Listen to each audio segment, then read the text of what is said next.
registrar aqui com vocês. O amigo fez uma colocação importante, galera. Não desanimem. Desde o dia 16, no dia 17 foi a última vez que eu coloquei vídeo no YouTube.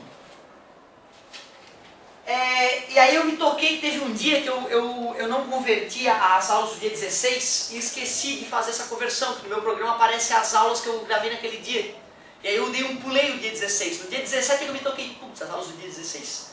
Aí converti essas aulas e estão todas as aulas convertidas no meu computador já. Só que para poder botar no YouTube, eu boto o nome na aula, né? Certo? Como eu tinha colocado os do dia 17 antes do dia 16, eu me compliquei todo. Então eu continuei fazendo as conversões, mas aí eu estou tendo que reorganizar essas aulas. Mais prova na faculdade, mais tirar dúvida pela internet, mais 40 aulas em sala de aula por semana, igual a muito pouco sono e muito pouco tempo, inclusive para fazer cocô, tem pouco tempo. Então na verdade isso faz com que eu não tenha colocado os vídeos nos últimos dias. Mas como isso é algo que é o que me faz um professor decente, eu diria, o que me faz um professor bem acima da média, decente mesmo, que a maioria dos professores infelizmente acaba não ensinando pelo Brasil afora, estou dizendo, óbvio. É a aula gravada, é algo que deixa a minha aula moderna e diferenciada da aula normal, né? Então eu vou fazer isso, e esse feriado o mais tardar, né, no último dia do feriado já vai estar tudo em dia, inclusive as aulas dessa semana, tudo organizadinho. Peço perdão para aqueles que usam o serviço, que eu realmente estou um pouco complicado com o tempo. Mas não fraquejarei, eu prometo, não fraquejarei. Então, a última aula foi do dia 17, vai cair a do dia 16, já na ordem certa, que eu vou alterar lá no canal. E já vou separar tudo nas aulinhas de aula virtuais que estão tendo lá no canal. Não desanime, meus queridos. Muito obrigado, seu Cássio, pela lembrança. Eu tinha esquecido de avisar isso para vocês, só avisei no segundo ano. O negócio é o seguinte, meu Deus, precisamos de aparelhos para medir as características de um circuito elétrico. Precisamos de aparelhos para tirar medidas elétricas.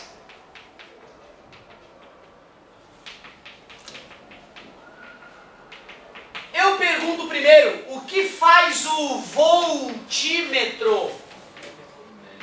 Parece piada, né? O que faz o amperímetro mesmo?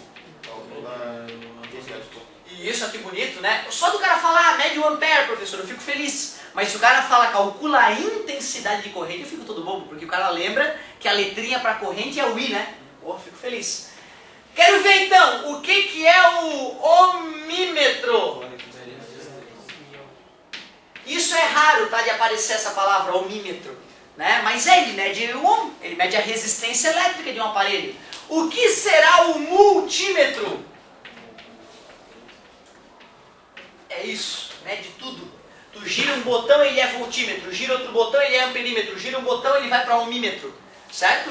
Bem legal, multímetro. Antigamente isso era caro pra caramba, hoje com 15 pila tu pega um, claro que não é preciso, né?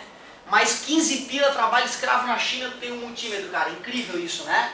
É as facilidades do capitalismo. Então, ó, multímetro, eu faço uma brincadeira aí pra gente refletir sempre sobre as coisas, né? Mas é uma coisa delicada que o mundo tem enfrentado. Se bem que a China hoje já não é mais um problema, né?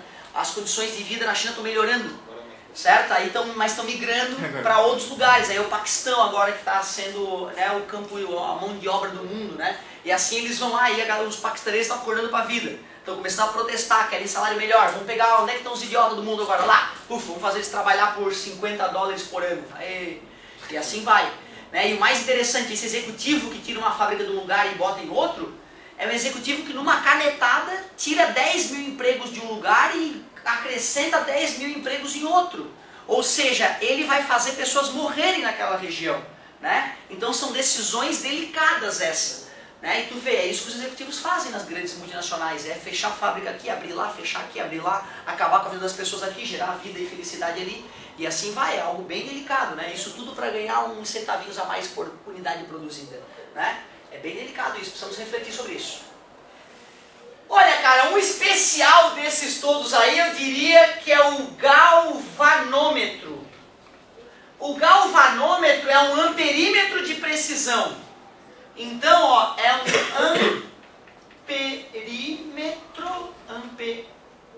amperímetro muito preciso, ou muito sensível, pode ser? Né? Que se ele é sensível é porque ele mede qualquer tênue variação de corrente elétrica. Então dá para medir o microampere. O que seria microampere? A milionésima parte do ampere. Miliampere é milésima, né? Microampere seria 10 na menos 6 ampere. Putz, ele mede qualquer mexidinha ali nos elétrons ali de corrente elétrica, ele mede. Galvanômetro. Foi meu sinal, né? Mas eu não vou. Então olha só. Medidas elétricas. Eu tenho lá um circuito. Vamos pegar um circuito bobo primeiro. Só uma bateria perfeita, uma voltagem V constante e um resistor com resistência elétrica constante, um resistor ômico. Se eu quisesse medir a corrente elétrica passando pelo fio, será que eu devo conectar o aparelho no fio desta maneira ou desta segunda maneira? Maneira A, ou maneira 1 ou maneira 2? Corrente elétrica é a quantidade de carga elétrica que atravessa o fio, né? Se eu quero medir o quanto está passando neste fio aqui, não adianta eu colocar um aparelho em paralelo com o fio, né? Porque aí vai dividir a corrente, eu não quero que divida, eu quero que passe pelo aparelho. Então, na verdade, sempre que eu for instalar um amperímetro, ele será instalado em série ou em paralelo? Sempre em série. Porque o amperímetro tem que medir a corrente que passa pelo fio. Então a corrente que passa pelo fio tem que passar por ele. E para a corrente ser a mesma ligação é em sempre. Série. Sempre. Se eu quiser medir a voltagem daqui para cá, ou seja, a voltagem no resistor, eu vou conectar o voltímetro na posição 1 ou na posição 2? Na posição 1 ele está entrando em contato com as duas extremidades? Não. Como é que ele vai medir a diferença entre uma extremidade e outra se ele não encosta numa extremidade e outra? É por telepatia que ele mede? Não dá, né? Então, para o voltímetro ser instalado e medir a voltagem em um resistor, eu tenho que conectar ele com a entrada e com a saída do resistor. Aí eu meço a diferença de volts. Por isso que o voltímetro sempre será conectado ao objeto em paralelo, porque a voltagem é a mesma em paralelo. Lembra disso? E faz sentido, né? O cara tem que ler a mesma voltagem, não posso ler uma voltagem errada, pô. Então eu tenho que botar de forma que fique a mesma voltagem. E a ligação que a voltagem é igual, é em paralelo. Porém, pensem comigo. Esse cara tem que ter material condutor dentro dele, não tem? Para a corrente elétrica poder atravessá-lo. Mas todo condutor, mesmo que tenha uma resistência pequena, tem uma resistência. Quer dizer que quando eu cortei o fio e instalei o amperímetro, eu mudei o circuito. Eu mudei, antes não tinha perímetro, agora tem amperímetro. A presença do amperímetro gera um erro. Só de eu botar o equipamento para medir, eu estou mudando o circuito. Eu tive que cortar o fio e instalar um aparelho que não existia. Esse aparelho deve ter fio ali dentro dele, não deve? Eu estou acrescentando o fio no circuito. O circuito mudou. Concorda comigo? Ou seja, medir sempre está embutido o erro. A gente não pode medir nada nessa vida com precisão total. Sempre que eu meço, tem um erro embutido. Mesmo no galvanômetro tem erro. Medir é errar um pouquinho, sempre. Importante saber disso. Mas espera aí, aqui nós também trabalhamos na viagem, né? No mundo das ideias, nas coisas idealizadas, não é? Fala pra mim, qual é a característica que este amperímetro deveria ter para ele ser perfeito? Se ele não tivesse resistência nenhuma, se a resistência interna fosse zero, aí ele seria perfeito, ia instalar ele lá e não ia mudar nada. Na prática isso não existe. Mas qual é a característica de um amperímetro ideal? Claro, resistência zero, ideal. Na prática eles não são assim, na prática eles têm baixa resistência, mas zero não. Galera, quando eu fiz essa ligação que é do tipo paralelo, agora a corrente que passava antes só pelo resistor, pelo menos uma parte dela vai vir para o voltímetro, vai atrapalhar o circuito, né? Instalei o voltímetro, já não é o mesmo circuito, já está alterado o circuito. Quando eu boto um voltímetro, ele já gera um erro automaticamente, só de ser instalado, porque eu acrescentei uma ligação em paralelo que não existia. Mas, para que a corrente que venha por aqui passe praticamente toda por aqui e nada aqui por baixo, para não alterar o circuito, qual é a característica que esse voltímetro tem que ter? para que a corrente não percorra ele. Para que a corrente não percorra. Eu não quero que corrente nenhuma percorra ele. Qual é a característica que ele tem que ter? Resistência muito grande. Na idealidade, a resistência do voltímetro tem que ser infinitamente grande para ele ser perfeito.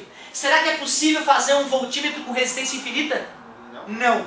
Na prática, todo voltímetro gera um erro. Mas no mundo ideal, os voltímetros têm resistência? E não é 8, hein? É infinito. Beleza? Olha, começamos a falar, tá quase já no final da aula. O bacana é que depois nós vamos falar mais de galvanômetro. Mas tu pode dar uma lida, perdão, amigo, desculpa, cara. Tu pode dar uma lida na página 6 e 7 e resolver página 7 só a tua tarefinha, que aí não vai falar de galvanômetro ainda, vai ser tranquilo. Muito obrigado pela paciência e pela atenção. Desculpa, Cássio, fala. Eu ia perguntar sobre o galvanômetro mesmo. A resistência dele. Como é que é? A resistência dele é menor? Do galvanômetro? Já que ele é um amperímetro mais preciso, ele obrigatoriamente já tem que ter uma resistência interna menor do que a dos amperímetros. Parabéns pela colocação, Cássio.